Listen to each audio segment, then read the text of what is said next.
মৈনন্দ union BNP কর্তৃক আয়োজিত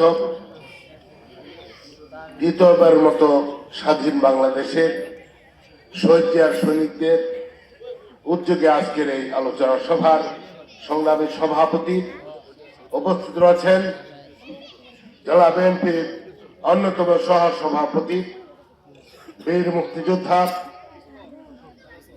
সাবেক ঢাকা বিভাগীয় স্পেশাল জজ এবং জাজেস অ্যাসোসিয়েশনের তিনবারের মহাসচিব আলহাজ রাজুল করিম খান চন্নুভাই সহ আমার প্রাণপ্রিয় এই মনুন্দ এলাকাবাসী। এই কারণে বলছি প্রাণপ্রিয় তো আসলে সকলেই, তারপরেও আমার শৈশবের অনেকটা অংশ এই কলাপাড়া মহিনন্দে কেটেছি। এই কারণেই আমি নিজেকে অনেক ক্ষেত্রেই মনে করি আমি নিজেই মহিনন্দের বাসিন্দা। প্রিয় ভাইরা এবং বন্ধুরা, আমার দীর্ঘ 17 বছর লড়াই সংগ্রাম আন্দোলনের মাধ্যমে আমরা সেই ফ্যাসিস্ট হাসিনাকে গত 5ই আগস্ট বাংলাদেশ থেকে ছাত্র জনতার ঐক্যবদ্ধ আন্দোলনের মাধ্যমে বিতাড়িত করতে বাধ্য হয়েছি আল্লাহর অশেষ মধ্যে।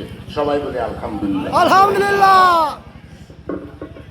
প্রিয় বন্ধুরা এবং ভাইয়ের আমার, পৃথিবীতে কোন স্বৈরাচার কোন দেশে তার অত্যাচার নির্যাতনের মাত্রা যতই বা রাখ না কেন তারা কখনোই টিকতে পারে নাই। যেমন টিকতে পারে নাই হিটলার, যেমন পারে নাই মুসলিনি, যেমন পারে নাই আহিয়া, যেমন পারে নাই বাংলাদেশের প্রেক্ষাপটে এরশাদ সহ সর্বশেষ শেখ হাসিনাও টিকতে পারে নাই। অথচ সে ক্ষমতায় থাকা অবস্থায় বলে নাই আমি শেখের বেটি, আমি পালাই না। বলে নাই পরে পালাইলেন কেন? এখন কোথায় আছেন? এখন তো বাংলাদেশে গত 5ই আগস্ট রাজপথে একটি মাত্র স্লোগান ছিল, শেখ হাসিনার ঠিকানা মোদির বিছানা। এটা এই দেশের মানুষের ঘৃণা এবং ধিক্কারের স্লোগান ছিল সেটা। এখন তো সে মোদির বিছানাতেই আছে এবং থেকে বলে টুপ করে ঢুকে পড়বো, টুপ করে চলে যাব। চুপ করে ঢুকে আপনার এত সাহস, আপনি মুজিব কন্যা, আপনি দেশটাকে উন্নয়নের চরম শিখরে নিয়ে গেছেন, এমন শিখরে নিয়ে গেছেন যে আমার দেশের মানুষের প্রত্যেকটা মানুষের উপরে এখন ঋণের বোঝা লক্ষ লক্ষ টাকা। প্রিয় ভাই এবং বন্ধু আমার, তাই এই হাজারো হাজারো মানুষের রক্তের বিনিময়ে এবং বিএনপির শত শত নেতা কর্মীদের খুন হত্যার বিনিময়ে আমরা এই বাংলাদেশ বর্তমান পরিচালিত হচ্ছে একটা অন্তর্বর্তীকালীন সরকারের মাধ্যমে। এই অন্তর্বর্তীকালীন সরকারের কাছে আমাদের একটা স্পষ্ট কথা, সেটা হচ্ছে অতি সত্বর সংস্কার কাজ সম্পন্ন করে এই দেশের মানুষের কাঙ্ক্ষিত যে চাওয়া, সেটা হচ্ছে একটা সুষ্ঠু এবং শান্তিপূর্ণ নির্বাচনের ব্যবস্থা করেন। আমার দেশের মানুষ গত 18 বছর ভোট দিতে পারে নাই। মানুষ উন্মুখ হয়ে আছে তার ভোটাধিকার প্রয়োগের মাধ্যমে এই দেশে একটা নিরপেক্ষ গণতান্ত্রিক সরকার গঠন করতে, এবং যে গণতান্ত্রিক সরকার এই দেশের মানুষের ভাগ্যের উন্নয়ন করবে, এই দেশের স্বাধীনতা সার্বভৌমত্বকে অক্ষুণ্ণ রাখবে। প্রিয় ভাইরা এবং বন্ধুরা, প্রিয় ভাইরা এবং বন্ধুরা আমার,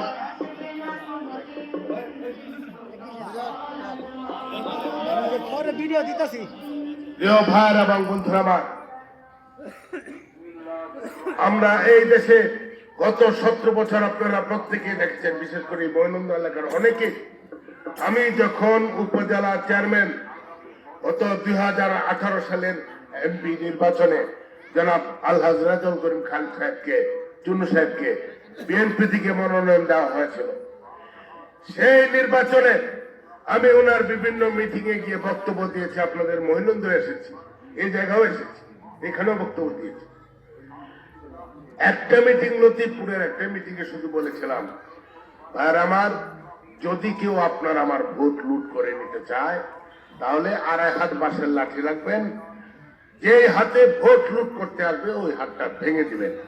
এটাই ছিল আমার অপরাধ। অথচ একটা নির্বাচিত উপজেলা চেয়ারম্যানকে গ্রেপ্তার করতে হলে প্রশাসনের অনুমতির প্রয়োজন পড়ে। সেটারও তোয়াক্কা না করে আমাকে সেদিন গ্রেপ্তার করেছে শুধু এই কথাটার জন্য। কারণ আমি যদি সেই 2018 সালের নির্বাচনে বাহিরে থাকতাম তাহলে হয়তো ওই চুরের দলারা তাদের চুরি কার্যটা সম্পাদন করতে পারত না। যাই হোক, প্রিয় ভাইয়ের এবং বন্ধুরা, আমার এখানে অনেক ভাই বলেছেন যে কথাটা আমাদের ঘরের ভিতর কথা, কে বাধা দিয়েছে, কে প্রতিবন্ধকতা, এগুলো দেখার ব্যাপার না। রেজাউল করিম খান চুন্নু সাহেব কি বিএনপির প্রার্থী না? গত 2 বার নমিনেশন পায় নাই? ব্যাপারটা কি বিএনপি থেকে আওয়ামী লীগে গেছে গা?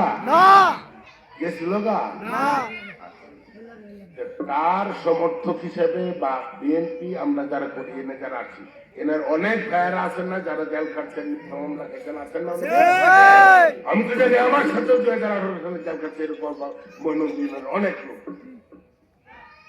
যারা জেলে ছিল, আমার সাথে জেলে ছিল। কাজেই যারা এইসব নীতিবাক্য বলার, যারা বন্ধকতার সৃষ্টি করতে চায়, তারা এই দলটাকে সত্যিকার অর্থে ভালোবাসে না। লড়াই সংগ্রাম আন্দোলনকে আমরা কম করছি। আমি যখন যুব দলের সভাপতি ছিলাম কিশোরগঞ্জ জেলা যুব দলের, তখন তো জেলা বিএনপির কমিটিও ছিল না।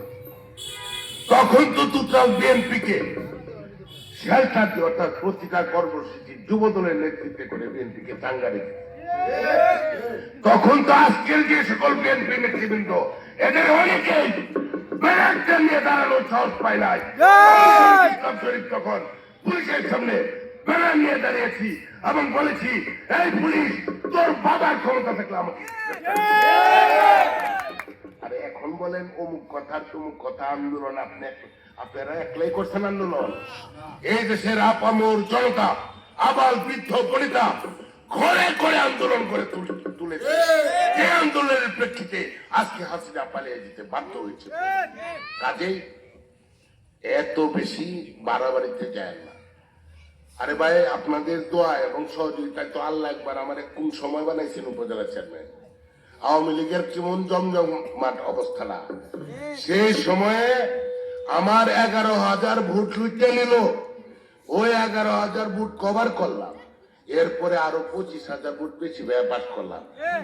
আজকের যে সকল বিএনপির নেতৃবৃন্দরা এমপি হয়ে যেতেছেন, মন্ত্রী হয়ে যেতেছেন, আপনারা দয়া করে একটা নির্বাচন করেন না ভাই, দেখি কার বাইকের মধ্যে কতখানি জোর আছে, কার কথা কত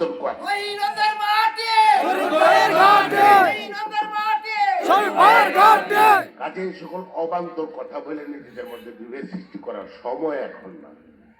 দেশটাকে নিয়ে ষড়যন্ত্র চলছে। হাসিনা পালিয়ে যাওয়ার পর হাসিনা পালিয়ে গেছে ব্যক্তিগতভাবে, কিন্তু তার যে প্রেতাত্মারা যারা বিগত দিনে এই মৈনন্দের বিএনপি নেতা কর্মীদেরকে অত্যাচার, নির্যাতন, মিথ্যা মামলায় ফেলেছে, তারা কিন্তু এখনো ঘাপটি মেরে আছে। কাজে ঐক্যবদ্ধভাবে ওই সকল প্রেতাত্মাদের থেকে সতর্ক থাকতে হবে। আজকে দেশের স্বাধীনতা, সার্বভৌমত্ব নিয়ে ষড়যন্ত্র চলছে। আজকে ভারত ওই তথাকথিত ইস্কনের এক হিন্দু লোক, যে যার কত বড় স্পর্ধা, 30 লক্ষ শহীদ, 2 লক্ষ মা-বোনের ইজ্জতের বিনিময়ে যে পতাকা আমরা পেয়েছি, সেই পতাকাকে অবমান করে রাষ্ট্রদ্রোহিতার অপরাধ করেছে। তার বিরুদ্ধে রাষ্ট্রদ্রোহ মামলা হয়েছে। বাংলাদেশের হিন্দু লোক, তাকে দেশের প্রচলিত আইন অনুযায়ী গ্রেপ্তার করা হয়েছে। ভারতের বাবার কি হয়েছে? ভারতের বাবার কি হয়েছে? কারণ হয়েছে এই যে গত 17 বছর শেখ হাসিনা তার জীবন মানে ক্ষমতায় থাকা অবস্থায় বলে নাই যে ভারতকে আমি যে দেওয়া দিছি জীবনেও ভুলবে না। ওই যে বলছিল যে এমন দেওয়া দিছি ভারত জীবনেও বাংলাদেশকে ভুলবে না, সেই কারণে কিন্তু এই হাসিনা পালিয়ে যাওয়ার পরেও ভুলতে পারতেছে না, সহ্য করতে পারতেছে না। আর সেই কারণেই এই তথাকথিত ইস্কত দিয়া, আনসার বিদ্রোহ দিয়া, বিভিন্ন ধরনের এই অটোওয়ালাদেরকে দেয়া আন্দোলন করায়, বিভিন্ন ভাবে ছাত্র বিভিন্ন কলেজকে, বিশ্ববিদ্যালয়কে মানে উত্তেজিত করে ছাত্রদের মাঝে মারামারি সৃষ্টি করে এই দেশটাকে অস্থিতিশীল করার ষড়যন্ত্র চলছে। কাজে ভাইরা আমার, আপনার আমার যার যার অবস্থান থেকে ওই অস্থিতিশীল পরিস্থিতিকে সম্পর্কে সজাগ থাকতে হবে এবং ঐক্যবদ্ধ থাকতে হবে।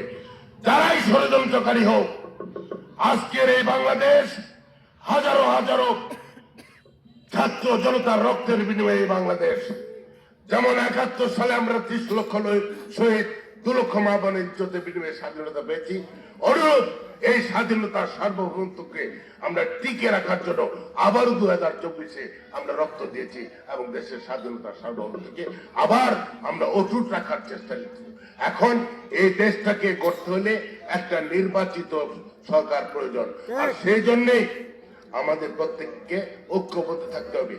আগামী দিনে যদি রাজল করিম সাহেব, চুন্নু সাহেবকে বিএনপি থেকে মনোনয়ন দেয়, আপনাদের ভাবতে হবে আপনারা প্রত্যেকেই এক একজন চুন্নু, এক একজন চুন্নু সেজে আগামী দিনে আপনারা তাকে নির্বাচিত করবেন এবং নির্বাচিত করে আমাদের যে সমস্ত অভাব, অভিযোগ, সমস্যা রয়েছে এই কিশোরগঞ্জের মানুষের, হুসেনপুরের মানুষের, সকল মানুষের দীর্ঘদিনের পুঞ্জীভূত সমস্যার সমাধান করবে এগিয়ে আসবেন, এই আশা এবং প্রত্যাশা ব্যক্ত করে আপনাদের প্রত্যেকের সুস্বাস্থ্য এবং দীর্ঘায়ু কামনা করি।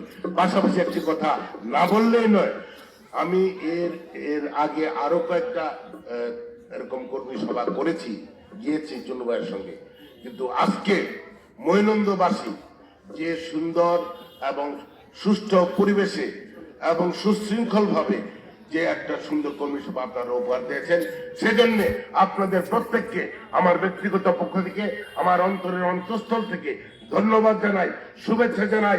আপনাদের সাথে ছিলাম, আপনাদের সাথে আছি, আপনাদের সাথে আজীবন থাকবো ইনশাআল্লাহ। ব্যক্ত করে সকলকে ধন্যবাদ জানাই আমার বক্তব্য শেষ করছি।